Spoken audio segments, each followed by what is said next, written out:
સુરતમાં જાણે પ્રેમી અને પ્રેમિકા વચ્ચે શું ઝઘડા હોય છે તે ખબર નથી પડતી। આવી જ એક ઘટના માંગરોળના વાંકલ બોરિયા માર્ગ પર બની હતી, જેમાં પ્રેમીએ તેની પ્રેમિકાનું ગળું કાપીને હત્યા કરી નાખી અને મૃતદેહને રોડ ઉપર ફેંકી દીધો।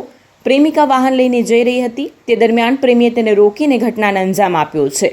માંગરોળમાં ગ્રીષ્મા જેવો હત્યાકાંડ સુરતના માંગરોળમાં સામે આવ્યો છે, જેમાં માંગરોળના વાંકલ બોરિયા રોડ ઉપર પ્રેમીએ તેની પ્રેમિકા પર ચપ્પુ મૂકીને તેની હત્યા કરી નાખી છે। યુવતીને વધુ ઈજા પહોંચતા તેનું ઘટના સ્થળે જ મોત થયું છે। યુવતીને સારવાર પણ મળી નથી અને લોહીની નદીઓ રોડ પર વહી ગઈ હતી। પોલીસના ઉચ્ચ અધિકારીઓ ઘટના સ્થળે પહોંચ્યા છે અને તપાસ હાથ ધરી છે। આસપાસના લોકો યુવતીને બચાવવા પહોંચે તે પહેલા યુવકે આ ઘટનાને અંજામ આપી દીધો હતો। આ સમગ્ર ઘટના બનતાની સાથે યુવકે પણ પોતાની જાતને ઈજા પહોંચાડી હતી અને તેણે પણ તેના ગળાના ભાગે ચપ્પુના ઘા મારી મરવાનો પ્રયત્ન કર્યો હતો। આ સમગ્ર ઘટનામાં યુવકની સ્વરપેટીને નુકસાન પહોંચ્યું છે અને સુરતની સિવિલ હોસ્પિટલમાં તેની સારવાર ચાલી રહી છે।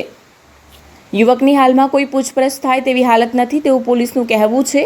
તો યુવતીના મૃતદેહને પીએમ માટે મોકલી આપ્યો છે અને પરિવારના સભ્યોને જાણ કરાઈ છે। યુવક નર્મદા જિલ્લાનો રહેવાસી છે।